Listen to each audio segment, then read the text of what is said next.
O nosso tema de hoje, na nossa jornada que estamos fazendo no caminho da cruz, o tema de hoje é a dúvida.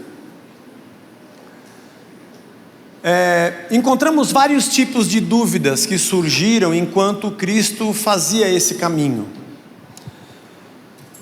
Mas essa em particular, eu acho que pode nos ajudar muito a entender o porquê de algumas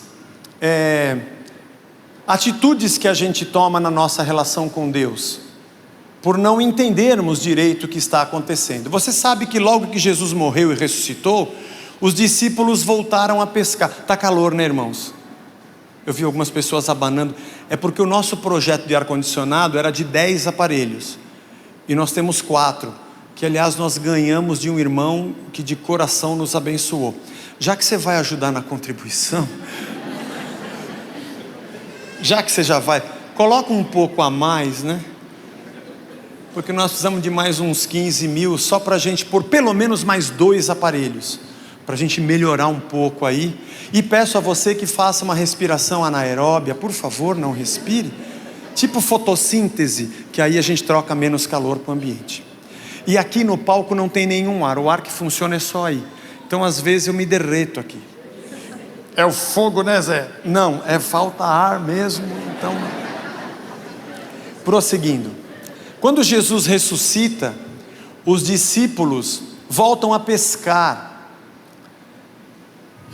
Às vezes a gente lê a Bíblia e fala, não, porque eles eram grandes homens de Deus, mas eles não sabiam muita coisa. Se nós que temos Bíblia e 2000 anos de estudo teológico, ainda passamos por um monte de dúvidas.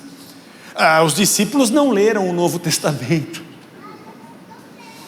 Não estava escrito quando eles estavam... O Novo Testamento estava em curso a sua história. É interessante você perceber que a fé desses homens realmente foi muito grande, mas as dúvidas eram também muito grandes. Eu vejo algumas pessoas pregando e dizendo, porque Moisés era um homem que sabia. Moisés, coitado, não sabia nada. Quando a sarça começa a arder, ele fala, Senhor, o que está falando? Você vai voltar, você vai falar com o faraó. Mas quem está falando comigo? O Deus de Abraão, de Isaac, de Jacó. E ele pergunta, mas quem é Deus? Não, porque Moisés sabe. Moisés não sabia, irmão. A gente sabe porque a gente leu a história, mas ele não leu a história, ela não tinha acontecido. Ele era a história. E Deus fala para ele, eu sou o que sou. Explicou muito para ele, né? Não entendi já. Nome esquisito, eu sou, mas tudo bem. Vamos ler o texto? João capítulo 14, nós vamos ler de 1 a 20. Eu quero que você preste bastante atenção no texto que está na tela, ou no seu aplicativo, ou na sua Bíblia de papel, não importa. Que o coração de vocês não fique angustiado. Vocês creem em Deus, creiam também em mim. Na casa de meu pai há muitas moradas. Se não fosse assim, eu já lhes teria dito, pois vou preparar um lugar para vocês. E quando eu for e preparar um lugar, voltarei e os receberei para mim mesmo, para que onde eu estou, vocês estejam também. E vocês conhecem o caminho para onde eu vou. Então Tomé disse a Jesus, não sabemos para onde o Senhor vai. Onde o Senhor vai? E como podemos saber o caminho? E Jesus respondeu, eu sou o caminho, eu sou o caminho, a verdade e a vida. Ninguém vem ao Pai, senão por mim. Se vocês me conheceram, conhecerão também meu Pai. E desde agora vocês o conhecem e têm visto. E Filipe disse, não, temos visto. Olha o que ele fala, Senhor, mostre-nos o Pai. E isso nos basta. É o que a gente precisa. Mostra o Pai para a gente então. E Jesus responde, não estou acreditando. Ou não estou acreditando, fui eu que coloquei. Não estou acreditando no que você está falando. Há tanto tempo eu estou com vocês, Filipe, e você ainda não me conhece. Quem vê a mim, vê o Pai. Como é que você diz, mostre-nos o Pai? Rapaz, o rapaz também não tem. Você não crê que eu estou no Pai e que o Pai está em mim? As palavras que eu digo a vocês, não as digo por mim mesmo, mas o Pai que permanece em mim faz as suas obras. Creiam que eu estou no Pai e que o Pai está em mim. Creiam ao menos por causa mesmas obras. Em verdade, lhes digo, que aquele que crê em mim fará as mesmas obras que eu faço, e outras ainda maiores fará, porque eu vou para junto do meu Pai. E tudo o que vocês pedirem em meu nome, isso farei, a fim de que o Pai seja glorificado no Filho. Se me pedirem alguma coisa em meu nome, eu farei. Se vocês me amam, guardarão os meus mandamentos. E eu pedirei ao Pai, e Ele lhes dará outro Consolador, com letra maiúscula, né? Outro Consolador, a fim de que esteja com vocês para sempre. É o Espírito da verdade, que o mundo não pode receber, porque não o vê, nem o conhece. Acho que o Felipe deve ter pensado assim, deve ter falado nessa hora, mas ninguém vê. Ele não quer mostrar o Pai. Esse é o tema de hoje. Porque não vê e não conhece, vocês o conhecem, porque Ele habita com vocês e estará em vocês. Ele vai estar aí dentro de vocês. Não deixarei que fiquem órfãos, voltarei para junto de vocês. Mais um pouco e o mundo não me verá, mas vocês, no entanto, me verão, porque eu vivo e vocês também viverão. Naquele dia vocês saberão que eu estou em meu Pai, e que vocês estão em mim, e que eu estou em vocês. Agora o versículo 26, que ele diz assim: mas o Consolador, o Espírito, que o Pai enviará em meu nome, esse ensinará a vocês todas as coisas, e fará com que se lembrem de tudo o que eu lhes disse. Deus nos abençoe na sua palavra. Esse momento é um momento muito especial, dos instantes finais da vida de Cristo. Se você ler os capítulos anteriores, o capítulo 13, por exemplo, um pouco acima desse texto, Jesus lavou os pés dos discípulos, deu uma lição de humildade, e esse foi o último encontro de Jesus com os discípulos. Depois eles sentam para cear, é quando Jesus fala: um de vocês há de me trair, e o Judas diz, aliás, João, pergunta para ele quem é, e Jesus fala: é aquele que colocar a mão comigo no bocado, molhar o seu pão aqui junto comigo. E ele molha e dá para Judas, e Judas sai dali daquele lugar. Judas é aquele que o traiu, o tema da semana passada, da nossa pregação. E é um momento, e diz a palavra de Deus, que ele estava profundamente angustiado, Jesus. E depois Pedro fala: mas eu não vou te abandonar. E ele fala: você vai me trair, você vai me negar antes que o galo cante. Falamos disso semana retrasada. Momento angustiante em que Jesus sabe que vai para a cruz, e ele fala para os discípulos: mais um pouco e vocês não vão me ver mais, mas fiquem tranquilos, eu vou preparar um lugar para vocês, eu sempre estarei com vocês. E sabem para onde eu vou, não sabem? E sabem o caminho. E aí o Tomé fala: mas para onde o senhor vai? Eu não sei para onde o senhor vai. Qual o caminho que o senhor está falando? O senhor sempre esteve conosco, e onde você vai, a gente também vai. Tem dia que você fala: vamos para Samaria, a gente não gosta, mas a gente vai. Vamos entrar na casa do Zaqueu, isso não é legal, mas a gente vai, porque o senhor fala onde o senhor vai, e mostra o caminho, a gente vai. Agora o senhor não falou para onde vai, a gente não sabe para onde você vai, e nem sabe qual é o caminho, entendeu? E ele fala: ô Tomé, eu sou o caminho. Interessante é que quando eles liam em hebraico no Antigo Testamento, Deus dizendo a Moisés: eu sou, só que eles não liam em hebraico, agora eles liam em grego, era a Septuaginta. O termo é ego eimi, é o eu sou em grego. Ego eimi, eu sou. Quando Moisés perguntava: Senhor, qual o seu nome? Eles liam a tradução do grego nos dias de Jesus, ele dizia: ego eimi, eu sou. E Jesus usa o mesmo termo. Qual é o caminho? Ele fala: ego eimi, eu sou.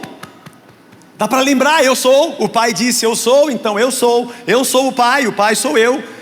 E o Espírito também está aqui, nós somos um. Eu sou o caminho, eu sou a verdade, eu sou a vida. Se você me conhecer, você vai conhecer o Pai.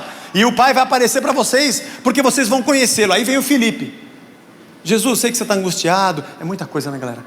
Mas ele está preocupado com um monte de coisa. Você está aqui falando tanto, você falou tanta coisa. Mas peraí, resolve a nossa parte, mostra-nos o Pai. É isso que a gente precisa, Jesus. Você fala uns negócios que a gente não entende, inventa umas parábolas, mostra. Tipo assim, se você fizer assim, vou dar um exemplo para você. Você fala para a galera: afasta agora. Todo mundo presta atenção. Ó Pai. Imagina que o Pai aparece aqui, um espírito, um fantasma, alguma coisa, um fogo, uma fumaça, e a gente vai ficar: nossa. Isso vai ser suficiente, isso nos basta. Porque é difícil, a gente não está entendendo o que você está falando. E ele fala: o Felipe, eu que não estou entendendo. Eu estou com vocês há mais de 3 anos. Quem vê a mim, vê o Pai. Tudo que eu faço está o Pai, porque eu e o Pai somos um. E daqui a pouco vocês não vão mais me ver, mas meu Espírito vai estar com vocês. E Ele vai lembrar tudo que eu estou ensinando a vocês. Porque o Espírito sou eu, e eu vou estar... Agora você está me vendo em carne e osso, mas agora depois vai me conhecer em Espírito. E eu vou estar em você. E o Espírito sou eu, o Espírito é o Pai. E eu sou o Espírito, o Pai, o Espírito sou eu e o Pai. Porque nós três somos um. E se você vê a mim, você já viu o Pai. Zé, o que isso tem a ver com a dúvida no caminho da cruz? Será que nós estamos entendendo o que Deus fez e qual foi a sua obra? E o que isso significa para nós hoje? Eu brinquei aqui nas 9, que Jesus chega lá no céu, ressuscitou, foi a glória, chegou lá, os anjos, ei Jesus, pá, tudo legal, como é que foi lá? A gente estava assistindo aqui, não para ouvir direito, tinha uma interferência, como é que foi? Imagina que você preparou os 12, ele, 11. Tudo bem, 11, 11, porque tá bom, 11. Mas os 11, o seu último encontro, como é que deve ter sido? Eu queria ser uma mosca no último encontro com os 11, vocês conversando sobre o reino de Deus, e eles já preparados, 3 anos, o curso demorou bastante, né? Ninguém ficou de recuperação. Como é que foi o último papo com eles? No último papo, eles ainda não sabiam quem era o caminho, nem quem eu era, nem quem era o Pai.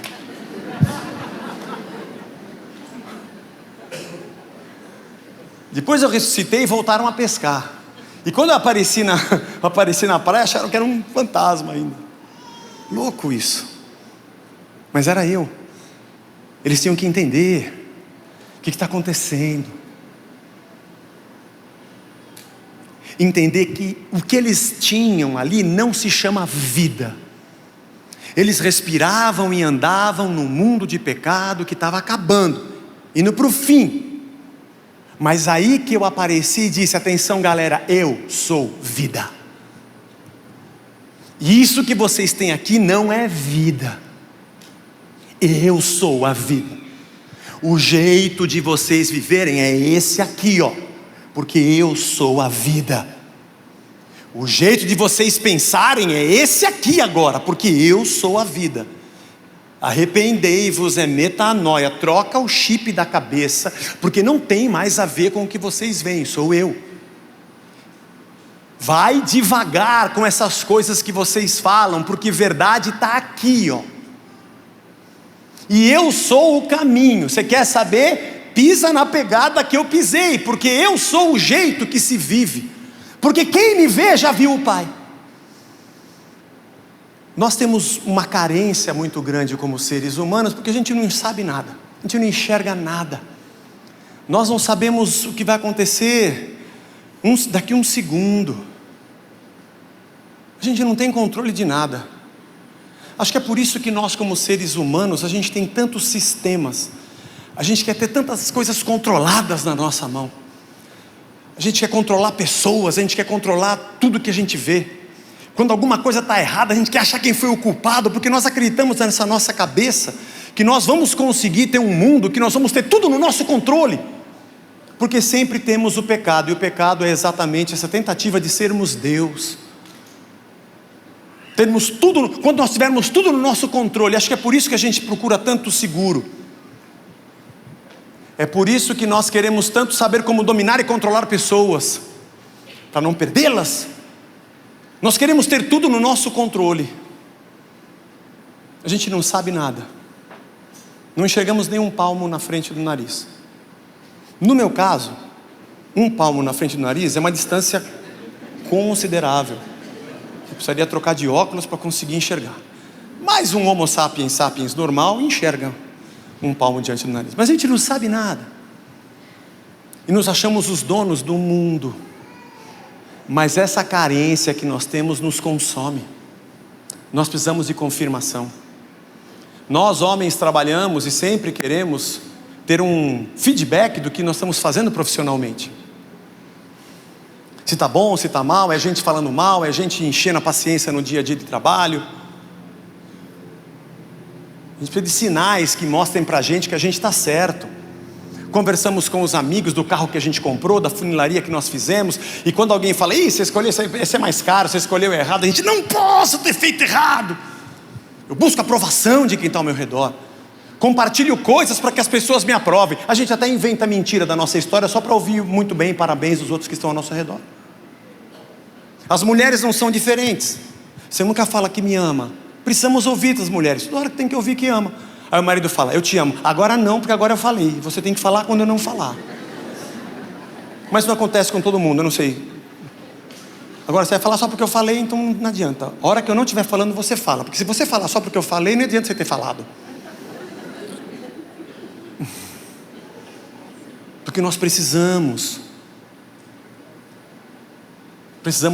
ter certeza. O Felipe não foi diferente. O Tomé também não. A gente não sabe o caminho, nem para onde você vai. Mas o Felipe acho que é um dos piores. Mas Jesus, não é por nada. Você fala do Pai e tal. Você podia mostrar para a gente? Aparição, um fogo. Sabe, um... Porque afinal de contas, fé é isso, não é? A gente acredita para Deus fazer os... Por isso nós cremos. Por isso. Mas o que Jesus quis dizer para Felipe é: Felipe, você não viu o Pai? Tudo bem, teve dia que eu andei em cima das águas, o Pai estava lá. Teve dia que eu levantei o morto lá, o filho da viúva de Naim, e o Pai estava lá, foi um Ou quando eu expulsei um demônio, ou quando eu curei alguém, estava lá. Mas vai devagar, porque o Pai não estava lá só nessas horas. O dia que eu disse para a prostituta, ninguém te apedrejou, eu também não te condeno, o Pai também estava lá. O dia que eu sentei na mesa e comi com publicanos e pecadores, todo mundo falou que eu era um pecador, o Pai também estava lá. E o dia que eu entrei em Samaria, que ninguém queria, e conversei com a mulher que já tinha 6 maridos, o Pai também estava lá. O dia que eu colhi espigas no sábado, que os caras ficaram pirados comigo, o Pai estava lá. E quando eu expulsei os vendedores do templo, o Pai também estava lá. Porque quando eu disse para as crianças, deixai vir a mim os pequeninos, o Pai estava lá. Quando eu falei, ô Zaqueu, desce daí que eu vou entrar na sua casa, e o cara, vai entrar na casa do publicano? O Pai estava lá. E quando eu discuti com os fariseus, os herodianos e os escribas dentro do templo, o Pai também estava lá. Quando eu fui preso, o Pai estava lá.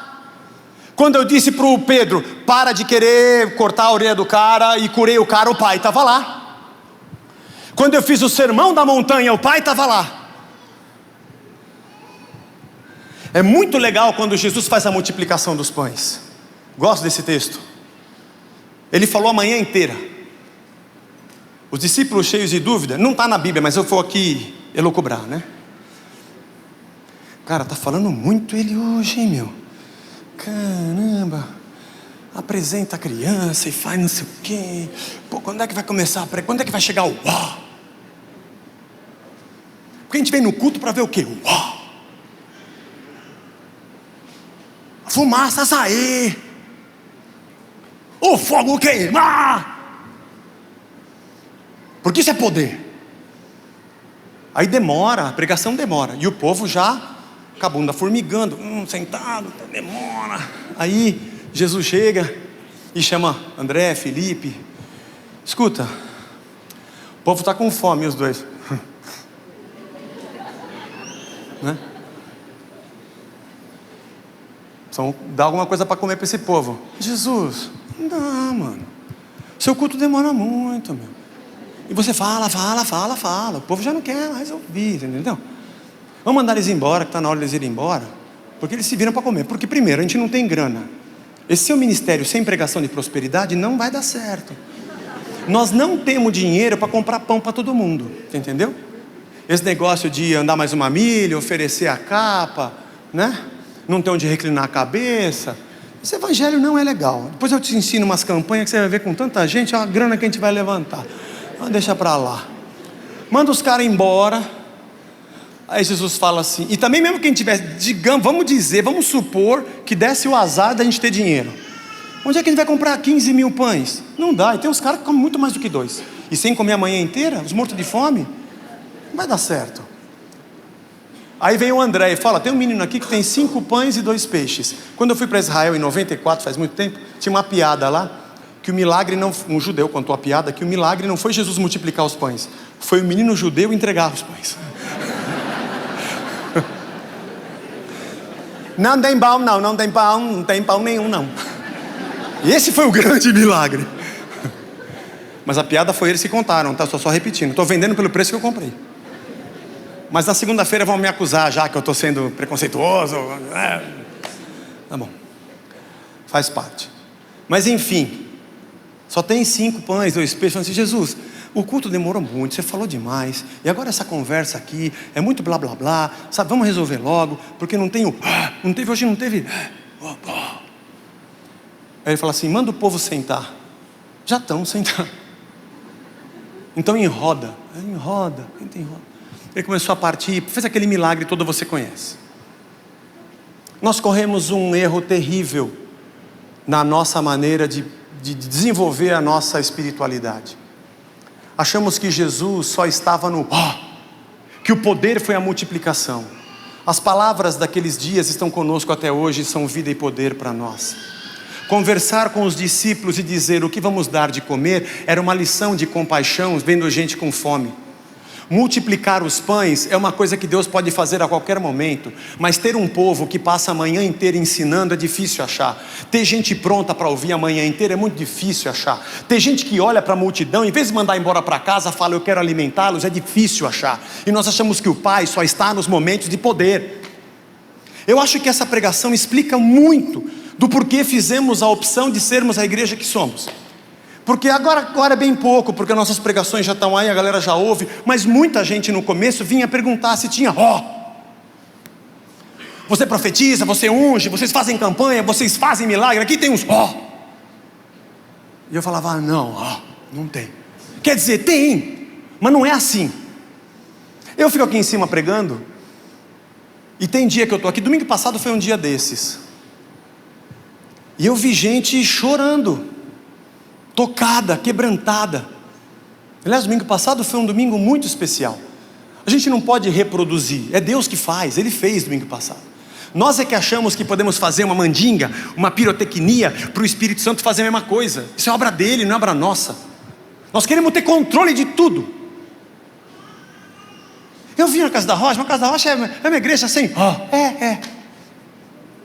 não tem essas coisas. Não é que não tem, é que não acontece de fora para dentro.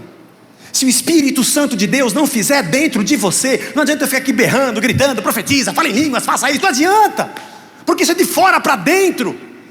Se Deus não te constranger e o Espírito Santo não te quebrantar, e você antes de cair de joelho ou levantar a mão para cantar, você não se ajoelhar dentro de você e reconhecer que você depende de Deus, se você não reconhecer o seu pecado, eu também, e não entendermos que nós somos dependentes dEle, nós vamos fazer desse lugar um lugar infantil, que a gente chega para dizer, mostra-nos o Pai, o que vai ter hoje?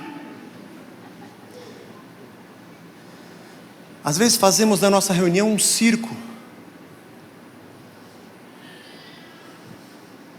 mas quando saímos por aquela porta, felizes, porque o Pai apareceu, alguém nos fecha no trânsito, e aparecem os demônios, Pai não aparece em nós. A gente discute com a nossa mulher, com o nosso esposo, com a nossa sogra, com o nosso filho, com o nosso pai, e os demônios aparecem, não aparece o Pai. No trabalho a gente fica nervoso com o funcionário, com o patrão, e o Pai não aparece. Aparece o Satanás de rabo, o pulguento. Nossas atitudes com o próximo não tem nada de Pai. Ô Felipe, você precisa entender que o Pai e eu somos um. E tudo que você me viu fazendo, o Pai estava lá. Espiritualidade não é só quando acontece o Aliás, tem muito mais discursos e ensino no Novo Testamento do que Sinais são importantíssimos. Eles ajudam a gente na nossa carência de certeza. Hoje o Vagnão leu aqui de manhã e agora também alguns irmãos agradecendo. Que bom, obrigado Senhor. Quer dizer então que ficou bom, curou, aleluia. Aquele estava precisando e Deus tratou, aleluia, que bom, obrigado Senhor. Jesus, a gente não sabia como sair dessa, e o Senhor livrou a gente. Que bom. Mas o sinal não é Deus. Aliás, é por isso que ele chama sinal. Porque o sinal não é Deus. Os fariseus perguntaram para Jesus: faz um sinal aí para a gente saber que você é o Filho de Deus. E ele falou: o sinal já foi dado pelo profeta Jonas. A palavra de poder. Eu fui uma vez comprar um carro, o cara falou: quando você vai deixar de sinal? Eu falei: o sinal já foi dado pelo profeta Jonas. Recebe agora, varão. Ele não aceitou esse sinal. Não era evangélico. Se ele fosse evangélico, eu tinha comprado aquele carro. O sinal do Jonas já foi dado. Ele ficou 3 dias na barriga do peixe, e o Filho do Homem vai ficar 3 dias no seio da terra. Quando esse sinal aparecer e você ver a cruz vazia, já é o sinal para você ficar tranquilo, porque eu estou com você. Mas às vezes Deus nos dá sinais para ajudar a gente na nossa falta de fé. Mas eu sempre brinco, nós vamos, agora esse ano aqui a gente vai ter um encontro de casais em Águas de Lindóia, vai ser muito legal. Acho que nas próximas semanas aí tem um lançamento. Água, o que é? É Serra Negra? É perto de Águas de Lindóia? Então é perto, pô. Um desvio padrão de quantos quilômetros? De uns 20 quilômetros? Desvio padrão de 20 quilômetros, pô. Uma margem de erro. Vai ser em Serra Negra. Mas eu quero avisar você que quando você estiver próximo de Serra Negra, vai ter não sei se lá tem aquele arco escrito bem-vindo à Serra Negra, como tem lá em Campos do Jordão. Tem um sinal, né? Mas ali não é a cidade, ali não é a cidade. É só um sinal. Para você saber que você chegou, mas a cidade está um pouco mais adiante. E a cidade é um pouco melhor do que uma placa. Ali é só uma placa. Quantos irmãos nossos hoje estão fazendo festa, dança da chuva, em volta do sinal. E a gente passa com o carro e fala: escuta, encontro de casais é lá, tá? Pode... Ou vem dizer a você que você não tem fé para ver sinais, porque você não conhece o poder de Deus. Às vezes eu fico pensando, irmão, se fé é ter condições de fazer acontecer o sinal, ou fé é ter certeza de que Deus é Deus mesmo que não veja sinais. Foi isso que Deus pediu para Filipe.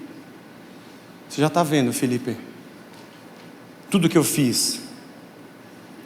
Aliás, o Pai não vai ser visto em você quando acontecerem grandes sinais. E tomara que aconteça, e sejamos felizes, gratos a Deus por eles acontecerem. Isso não invalida o fato de Deus fazer milagres, e Ele faz porque Ele é bom. E nós dependemos dEle, devemos nos alegrar com Ele. Só não podemos fazer disso a única razão da nossa fé.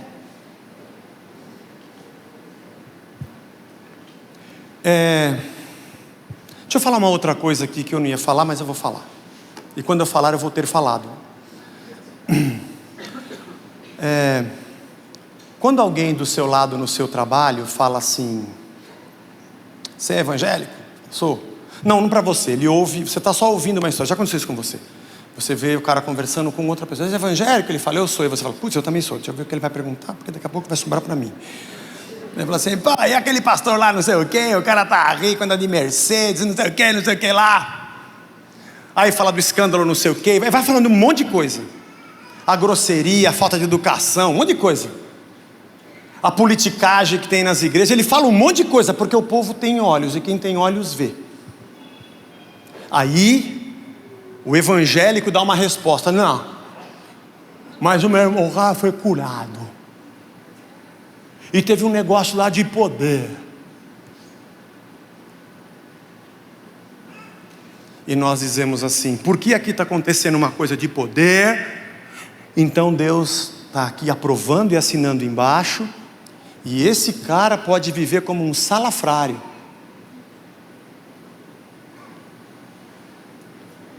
Você acha que Deus, para te atender, precisa de mim? Você acha que se eu não orar por você, você não vai ter milagres? Você acha que a obra de Deus aqui acontece por causa de um homem? Gosto muito da frase de Pedro para o centurião Cornélio, lá em Atos 10. Quando Cornélio se ajoelha diante de Pedro, e Pedro fala: levanta, porque eu também sou homem que nem você. Igual que nem você, de carne e osso, todos nós dependemos de Deus. Aliás, Jesus mesmo disse que no último dia muitos líderes vão chegar e dizer: Jesus, em teu nome expulsamos demônio, em teu nome fizemos sinais, em teu nome curamos pessoas. E ele disse: não vos conheço. Em meu nome vocês fizeram? Não, vocês não fizeram. Quem fez foi o meu nome. As pessoas que receberam milagres não dependem de vocês, dependem de mim. Eu faço com quem eu quiser. Não bota o meu milagre no seu currículo. Não foi você que fez. Se você é arrependido, eu quero que você dê frutos de arrependimento. Frutos de arrependimento. O Pai está com a gente quando a gente exerce justiça, quando a gente exerce amor e compaixão. O Pai é visto quando nós somos honestos, como nós somos corretos, quando nós cuidamos daquilo que Deus nos deu para cuidar. O Pai aparece em nós na nossa ética, aparece em nós na nossa retidão, no nosso testemunho. Aliás, se você não tiver nada disso para a tua mulher e para o teu filho, e ela falar para você: você é um crápula, faz um sinal para ela, vê se ela vai querer ficar casada com você.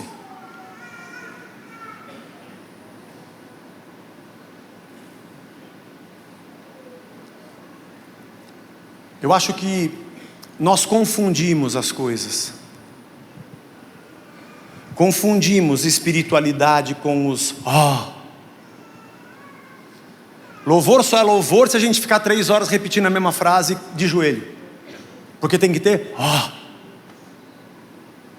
Pregação só é pregação se todo mundo Tudo bem, irmão. Se acontecer com você, Deus te abençoe. Não sou eu que produzo, isso é uma coisa do Espírito. Mas eu não quero ficar dando volta em torno de sinais. Para você que não fez o Conhecendo a Casa, conhece um pouco mais do porquê fazemos o que fazemos e porquê pensamos o que pensamos. Esse texto é muito elucidatório. Ô Felipe, se você está precisando de algum como os fariseus, eu já disse para eles que era o profeta Jonas, e para você eu falo que se você, o dia que a gente acordou e saiu andando, o dia que a gente caminhou até Cafarnaum e vocês estavam comigo, a gente foi batendo papo, o Pai estava lá. Se a nossa espiritualidade é só um que acontece aqui dentro, temos um circo infantil. É quando saímos lá fora que o tem que aparecer. Não porque acendemos fogo, mas porque vivemos Cristo diante dos homens. E de verdade eles percebem que o Pai, o Filho e o Espírito habitam em nós pelo Espírito, através de tudo que a gente faz, não só quando tem Mostra-nos o Pai. Já está aqui. Só isso, Jesus? Desculpe eu ser um Deus menor do que o que você idealiza. Desculpe eu ser um Deus diferente do que você gostaria, na sua carência e na sua espiritualidade doente. Mostra-nos o Pai. Já está aqui. E espero que vocês vivam de um jeito que o mundo possa ver, nas coisas mais simples e comuns, que Ele também está com vocês. Por isso nós temos tanta gente que é tão espiritual no lugar da igreja e não consegue viver vida cristã longe dela, porque a reunião do domingo se tornou uma farra de uma espiritualidade que não faz sentido, que é mais o despejar de um sentimento emocional do que uma convicção que transformou as nossas vidas, porque nós morremos para nascer de novo no mesmo caminho da cruz que Ele também andou. Isso não invalida o fato de Deus fazer milagres, graças a Deus. Isso não invalida o fato de Deus fazer sinais, e Ele faz porque Ele é Deus. Isso não significa que nós não os cremos, ou pelo menos acreditemos que Deus os produz, porque não cremos em milagres, cremos em Deus. E não invalida a nossa esperança pela interferência divina e sobrenatural de Deus na nossa vida. Sim, nunca perca isso de perspectiva. Mas cuidado, para que nós não caiamos no mesmo erro de Tomé, de Filipe, de todos os outros que foram pescar. Para dizer: Senhor, obrigado. E eu quero encerrar dizendo que talvez isso que você está passando agora na tua vida, esse momento difícil que você está passando, e que você pergunta: Senhor, vai ter algum só para eu entender que o Senhor está comigo. Talvez Ele esteja te dizendo hoje: relaxa, eu estou com você. Vendo ou não vendo, eu estou com você, porque eu estou convosco todos os dias até a consumação dos séculos. Atos 17, 28 diz que nele vivemos, nele nos movemos e nele existimos. Ou seja, não é Ele que está conosco, somos nós que estamos nele, porque Ele é maior do que nós, maior do que esse universo. Ninguém pode fugir da presença de Deus, diz o Salmo 139. Não se preocupe, Ele está com você. Tem coisas que eu não queria ter passado, você também não. A gente não queria ter vivido, mas não deixe ninguém vir imbecilmente dizer para você: Deus não está com você, você não tem fé, Deus... Pode esquecer. Isso é conversa de gente que quer que mostre o Pai toda hora. Eu sei que o Senhor está comigo mesmo que eu não possa ver. Eu sei que o Senhor está aqui comigo mesmo que eu não possa ter uma coisa palpável. Ainda que o Senhor possa fazê-lo, e eu fico feliz quando o Senhor faz. Mas quem vê Jesus já vê o Pai. Obrigado. Deus te abençoe, Ele está com você. Ele não disse que você não teria problema. No mundo você teria aflição, mas Ele disse: mas eu vou estar com você. Tem gente enchendo a sua paciência que você está sozinho porque você pecou. Relaxa, irmão, não tem quem não peque nesse mundo. Inclusive a pessoa que te falou que você pecou, está pecando falando isso, porque ela não é juiz para julgar e também está em pecado. Se Deus desse uma marretada em quem peca, no meio da fala dela, Deus mandaria uma cacetada na cabeça dela. Mas a mesma graça que te alcança está sobre ela. Que pena que Deus não a matou enquanto ela falava com você. Mas é a misericórdia de Deus, e nós temos que crer na misericórdia de Deus. Coisas acontecem, mas Deus está conosco. Vá em paz. O Pai está com você. Vá em paz. O Espírito está com você, habita em você, e o Filho está com você. Não é porque você deu pouco dinheiro, não é porque você fez pouca campanha, não é porque não mostrou o Pai. Relaxa, Ele está com a gente. Se por acaso alguma coisa fantástica acontecer, conta aí, que bom, vamos nos alegrar juntos.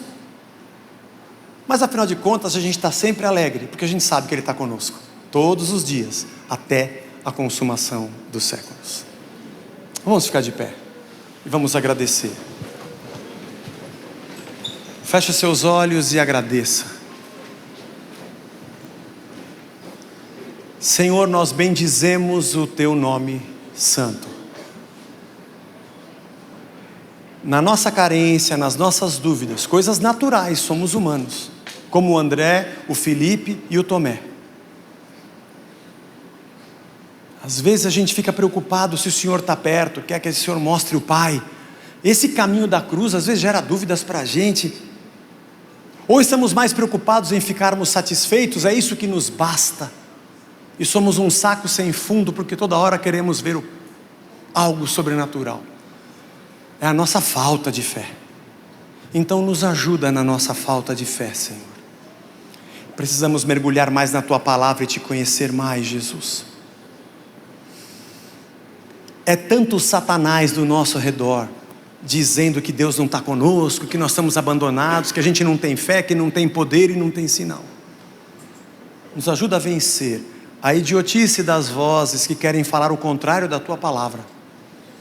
Porque o Senhor está conosco todos os dias até a consumação dos séculos. E aonde a gente vê Cristo, a gente vê o Pai e o Espírito, porque os três são um. O Senhor está conosco, habita em nós. No meio da guerra, dá paz no nosso coração. No meio da batalha, acalma a nossa ansiedade, Senhor. E ainda que a gente não possa ver o futuro, o amanhã, o que vai acontecer, a certeza de que Tu és Deus, faça a gente descansar seguros, porque o amanhã vai trazer junto com o mal os seus cuidados. A gente busca em primeiro lugar o reino, e o Senhor vai acrescentando a cada dia as outras coisas. Obrigado pela Tua palavra, que acalma o nosso coração. Senhor, que o nosso louvor não seja uma bateção de bumbo, seja a certeza de quem te ama. Nossa adoração seja a gratidão de quem te conhece. Nossa oração seja um pedido a quem a gente conhece o caráter e tem certeza do seu amor. E quando virmos grandes sinais, porque o Senhor faz, toda a honra e toda a glória seja dada ao Senhor. Porque só o Senhor é Deus, digno de todo louvor e de toda a glória. E nos ajuda, Senhor, a demonstrarmos nesse mundo que o Pai está aqui. Não só porque viram sinais, mas porque viram um Cristo em cada gesto. Aliás, Senhor, esse mundo tem gente que já viu sinais de tudo quanto é lugar, inclusive do diabo. E os nossos são só mais um no mercado dos sinais. Que nós possamos viver o amor do Cristo que ninguém conhece e testemunhar de que o Senhor é Deus. Abençoa a nossa semana, que para alguns começa hoje, outros começam amanhã. Seja uma semana diferente para nós, mostrando o Pai que está conosco, junto com o Filho, junto com o Espírito que habita em nós. Nossos dons e capacidades sejam vistos em cada gesto ético de amor, compaixão e justiça diante dos homens. E a transformação do nosso ser anuncie que a Trindade Santa está em nós. Nos leve em paz para a nossa casa, abençoa o nosso domingo de descanso, nos protege, traz a gente de volta na próxima semana para a Tua glória, em nome de Jesus. Amém. Amém. Deus nos abençoe. Você que nos assistiu, Deus nos abençoe. Dê um abraço no seu irmão e diga a ele uma boa semana,